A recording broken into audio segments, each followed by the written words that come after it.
நாம் பிறந்துட்டோம், இப்போ வாழ்ந்துட்டுருக்கோம். ஆனால் இருந்தாலும் ஒரு நாள் இறப்போம் அப்படிங்கிறது நம்ம எல்லாருக்கும் தெரியும். இருந்தாலும் நம்ம என்ன பண்ணிகிட்ருக்கோம்? வாழ்ந்துட்டுருக்கோம்.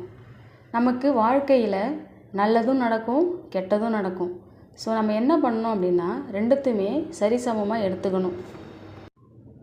ஏன் நான் அப்படி சொல்கிறேன் அப்படின்னா, ரெண்டுத்துக்குமே காரணம் இருக்கும். நல்லது நடந்தாலும் அதற்கு ஏதோ ஒரு காரணம் இருக்கும், கெட்டது நடந்தாலும் அதற்கு ஏதோ ஒரு காரணம் இருக்கும். கெட்டது நடக்கும் பொழுது நம்ம துக்கமாக மாறிடுறோம் இல்லையா? அப்போ துக்கமாக மாறும் பொழுது அது என்ன ஆகும் அப்படின்னா, நம்மளுடைய சிந்தனைகள் துக்க விஷயமாக மாறும். அதாவது நெகட்டிவாக நம்ம என்ன பண்ணுவோம்? திங்க் பண்ண ஆரம்பிப்போம்.